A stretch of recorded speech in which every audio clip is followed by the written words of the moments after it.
Funerals of 5 boys. They died Thursday when one of them kicked an unexploded tank shell. There's antiseptic language, there's cleaned up language that does not show the human reality of the substance and does not really show the inherent injustice in the situation. It is possible for journalists and media outlets committed to independence and balance to show the humanity of both Israelis and Palestinians. The army insists it only returned fire today when its troops were in danger, but it was 2 Palestinian teenagers who were killed. This mother lost her eldest son. Shadi Siam was just 18, deaf, unable to speak, unable to protect himself. Just like 6-year-old Sasha Surkin. Months ago, his family left Russia for Israel. Last Friday, they were victims of a suicide bombing attack. So far, Sasha hasn't asked for his father. Hospital staff believe inside he already knows he's dead.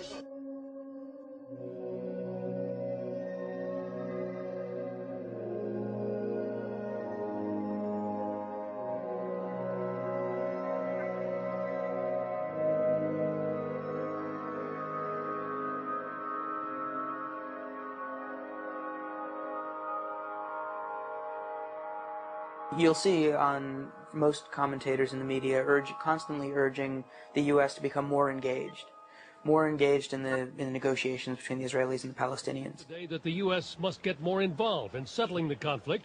There are growing calls for President Bush to take on a more active role.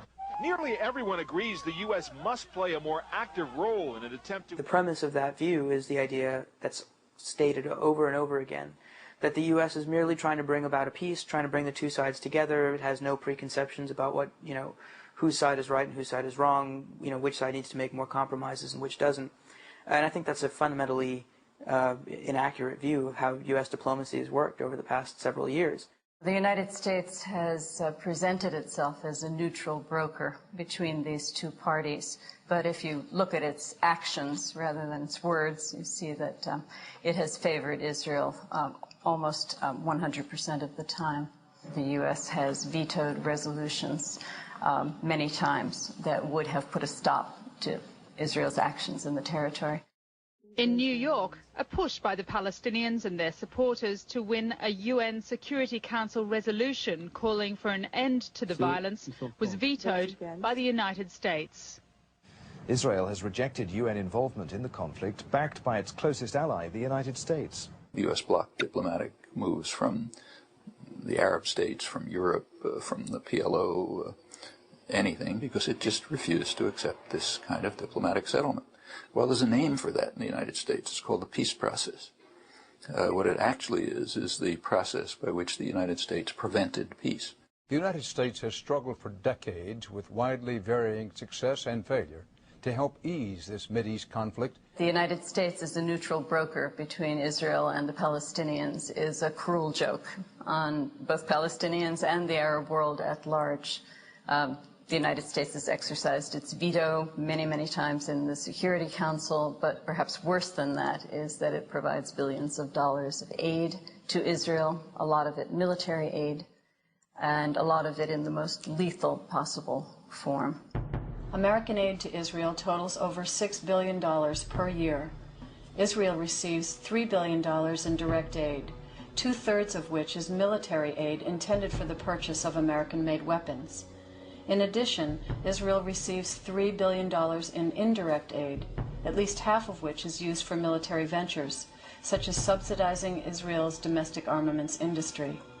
Not included in this figure are other forms of military aid, such as weapons given to Israel free of charge, including fighter planes and attack helicopters.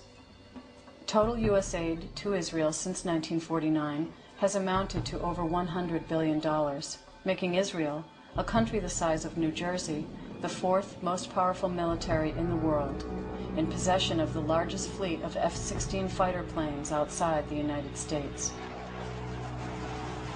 The international community says that better not mean more of this, the devastation caused by Israel's F-16s.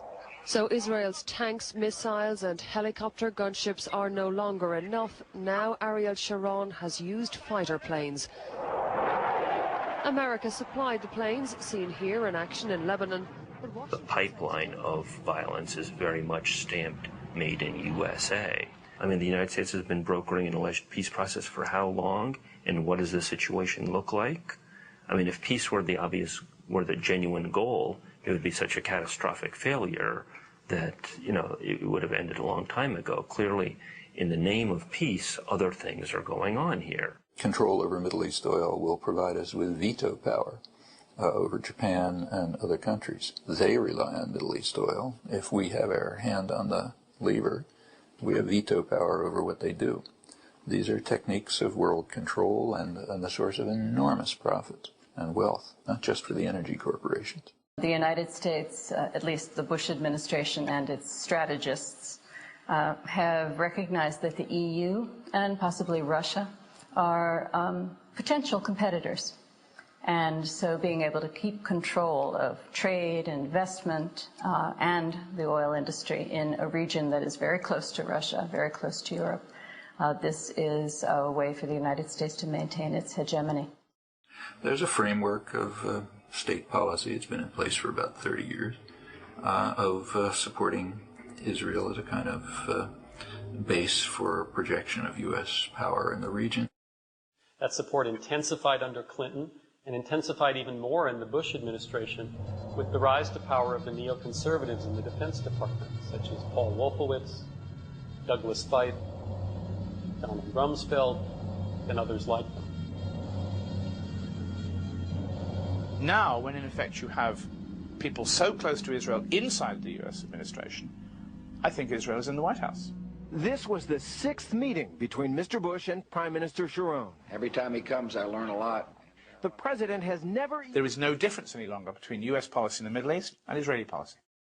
All of us here tonight are brought together by a deep commitment to Israel's security, prosperity, and freedom, and to the strongest possible relationship between Israel and the United States. The U.S. wants to make sure that Israel can control the situation by violence, as it does, of course, and it'll give the diplomatic cover, it'll give them the military means.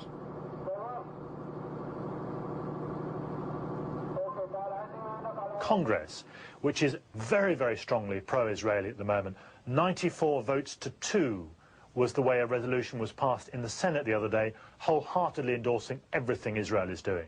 At no point, however, has the mainstream media, whether television or newspapers, confronted and challenged this issue in your country, in the United States. To find critical views on American diplomacy, you really have to go beyond the mainstream media.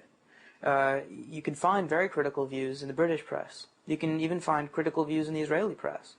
But whereas there will be some criticisms at the margins of details of how America conducts its diplomacy in the Middle East, you don't find a real alternative viewpoint in the mainstream media. It is the last taboo subject in America. You can talk about lesbians, blacks, gays, anything you want, but not America's relationship, or not any serious examination of America's relationship with Israel, or what Israel is doing, albeit almost always with American weapons. U.S. journalists are enmeshed in symbiotic relationships with the powerful. Instead of being independent and critical, journalists typically are dependent on policymakers and unwilling to raise the crucial critical questions. Rather than monitoring the game of power, most journalists are simply part of that game. You only have to see the press conferences, Condoleezza Rice, George Bush, Donald Rumsfeld. It's all on first name. And with that, I'm happy to take your questions. Helen? Yeah, April? David? Yes, Randy. John? What do you know about the sourcing of the British? But the relationship between American journalists, particularly television journalists, and the centers of power has become incestuous. So close, because an argument could cut you off from access to the center of power, so close that it is impossible any longer to convey what you know about the centers of power. All you can do is say what you think they mean and what you know they say. So what's the point of journalism?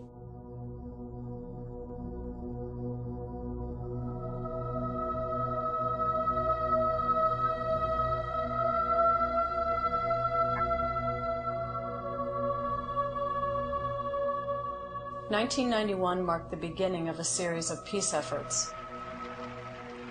of the most recent and well-known